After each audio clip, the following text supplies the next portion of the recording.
Greetings, magnificent souls, to the Attract Health, Build Wealth podcast, where we have open and honest discussions about ourselves. This is a place where we break down, break away, and break through codependency, allowing ourselves to attract health, build wealth, and live a peaceful life. We are tired of being sick and tired. We are tired, but we are not giving up. We know that there is something magnificent inside of us. And because we are fighting daily, hourly, and by the minute, fighting ourselves, our kids, our spouses, we have to do things differently. We have to break the cycle. We don't have a million chances. We have to be happy now. We have to find a way. So how do we do that? How is that possible? If you look around at what society is telling you, they tell you that what we're doing is impossible. Yet it's happening every single day. And it's happening through the practice and the love that we call awakening the magnificent soul. We are all magnificent souls, and these are our stories of healing. Today in episode 16, I wanted to talk today about codependency and intuition, and how codependency can affect one's intuition, and perhaps even discuss learning to regain your intuition as you dive into self-growth. But before we get into the discussion, don't forget to let me know your thoughts about this episode, any feedback you have, or anything you'd like me to cover on future podcasts at epiphanyvault.com. Remember, you can share anonymously. It is a safe place, and I would welcome the discussion. And today, so codependency and intuition, how are they intertwined? More and more as I get into the study of my codependency and to talk to others about it, the way that I'm defining codependency is a complete disconnect from oneself. And the root cause of codependency and the way that it manifests in someone's life varies.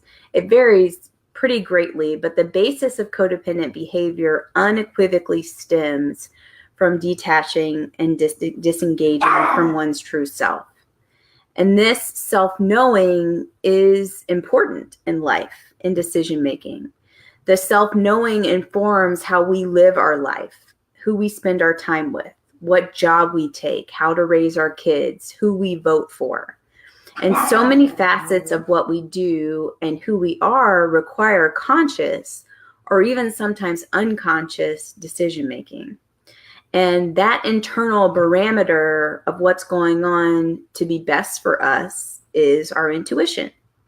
And in a book I was reading recently called The New Codependency by Melody Beattie, I came across this definition of intuition.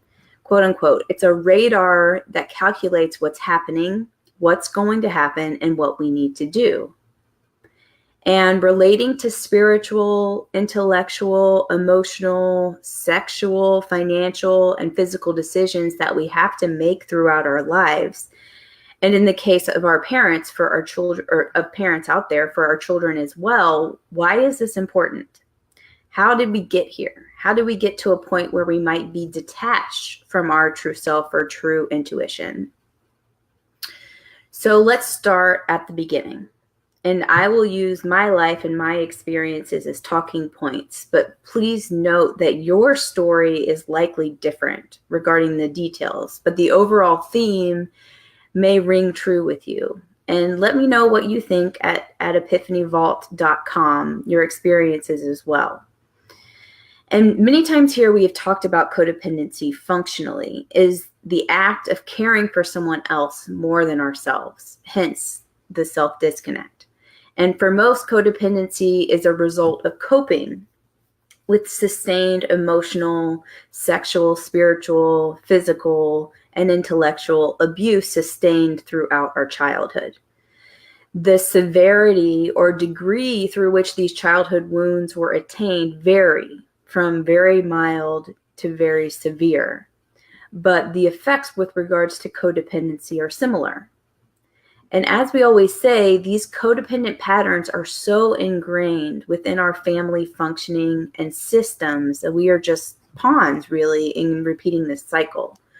And let me just say that this is really hard honestly, for me to talk about, because I'm not blaming my family. I do this not out of ill will, but as a way to heal myself and hopefully help others in the process. And I know my parents absolutely love me in their own way and did the absolute best that they could. But what I'm realizing is that their way did not lead me to a healthy place as an adult. And this is the cycle that we are breaking here. And this is what happens. This is the way, the way that I want to explain it, the way it happens in our brains. So as children, we are acting on complete instinct and intuition. Our wants, our needs, our desires, our emotions, and feelings are all driven by natural brain functions. For example, we cry when we're hungry, we cry when we're uncomfortable. And our development until about age 7 highly revolves around these needs that we cannot meet ourselves.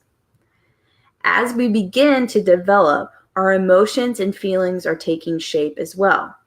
And if we are surrounded by a healthy environment, those emotions and feelings that are uniquely ours, mind you, are embraced, nurtured, and encouraged. It's important to note that in that way, there is no right or wrong, no good or bad when it comes to our emotional development.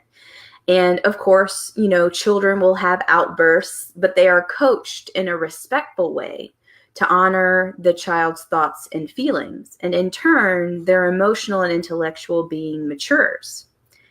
On the other side of the coin, though, in a mildly or severely dysfunctional household, with sustained disregard for a child's emotional, mental, and physical well-being, the child quickly learns that his innate reactions to his world are quote unquote wrong, or he or she is doing wrong by causing the dysfunctional actions of the family.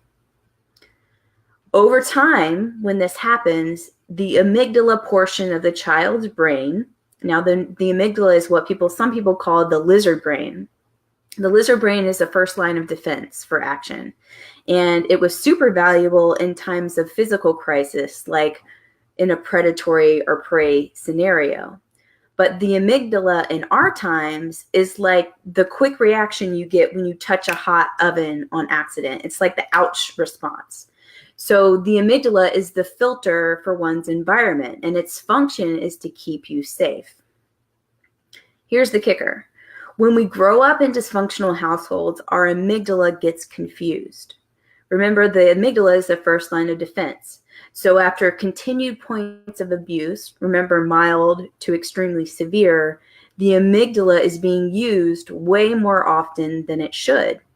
So instead of in a healthy household in which a child is surrounded by environments, spiritual, intellectual, emotional, sexual, financial, and physical, in which he feels safe, in a dysfunctional household, he feels unsafe. And then the amygdala is activated, and he or she copes or finds a way inside his brain to feel safe. And it's a conscious decision. And this continued coping represses true feelings, true thoughts, etc., thereby creating a disconnect in oneself. For me, my emotional growth was stunted by discouraging my emotional development. I don't remember ever being encouraged to have feelings or having good examples of emotional maturity. And in fact, if I wasn't happy or smiling frequently, it was deemed as negative. And not only did actual feeling become hard in my adult life, but expressing feelings became secondarily even harder. And there were some in my growing up mild sexual abuse that my siblings and I were subject to, which led me to have an unhealthy relationship with sex. Sexual boundaries in our household were thin. And in turn, as an adult, I searched for love and connection through sex, which I know now is completely unhealthy. And there are other instances of sustained dysfunction that I endured, but over time and now as an adult, I know now that my codependency was a learned behavior. My life up until now has been dictated by my environment. So getting back to intuition, can you see now how codependency can affect your intuition? In a healthy environment, intuition is your true you. You're able to consciously tap into those decision-making centers and healthy houses available in all of your brain. But if we grew up in a threatening environment, our true intuition was cut off because we had been making decisions based off our amygdala. And again, this isn't conscious. So basically, how our actions would affect our environment and we would keep ourselves safe, quote unquote. Now, intuition is key in all parts of our life, but here we talk about relationships and codependency. And if you've ever wondered why you are always attracted to an unhealthy person or you continue a relationship with someone in an unhealthy way, it's because your intuition is off, but it's not your fault. And because of the scenarios that we talked about before, your intuition, your feeling and thinking responses have been conditioned. They've been conditioned in too many ways specifically to talk about right now, but some examples are not seeing people for who they truly are, not catching any red flags, ignoring potential relationship issues, trying to control everything about your environment because you're so out of control internally, or helping and giving way too much at a detriment to you. And in all of this, your intuition is telling you it's the right thing to do, but in reality, it's completely unhealthy and toxic to your well-being. All right, so let's take a breath here. And is your mind blown? Are you still processing? If you've gotten this far, I may be touching a nerve. And I think that's awesome because you have connected with something here. So that's really the first step. Then that's done. And honestly, that's an amazing feat in recognizing any of those characteristics in yourself. So what we need to do now is we need to reteach our brain on how to work. And the way that I've been doing that is analyzing everything about my life. So in addition to the daily soul maintenance that I do, which we've talked about before, when I make decisions, I take a moment to assess my decision. I use my journal. And I would highly recommend that for you as well. For example, if my knee-jerk reaction to an environment is anxiety, I take a moment to write out the way I'm feeling. And I use the rule of 5 is what I call it. I ask why 5 times. Why, to funnel down to the root feeling or emotion that is driving that anxiety. And it's such a freeing experience when you've been kind of closed off all of your life and you can actually learn to tap into yourself. The miraculous thing that has been happening with me is that when I continue to ask myself why am I attracted to this person, or why do I want to do a certain action, the root cause is typically unhealthy. And I know this is something that I'm going to have to do for the rest of my life, but I promise you that when you open up the door for introspection, you will never go back. And it won't happen overnight, but I think about being patient with myself. And I think about the decades and decades of unhealthy training that I've had throughout my life to where I am today. And I know that my intuition muscle is something that needs to be worked and toned and probably maintained for the rest of my life. So I wanted to put that out there, and I wanted to really hear what you think about your intuition. Like, are you at a point where you feel out of control and you really don't know how to make decisions? Or are you at a point where you're kind of at an aha moment where you're kind of training your gut to think differently? Or maybe, you're still in training, or maybe you don't even know. So I would love to hear kind of what you think about this at theepiphanyvault.com, or even use it if you want to journal some things out if you don't have a pen and paper handy. But I am sending much love and cosmic hugs out to you, magnificent souls. We'll see you next time. Living and loving.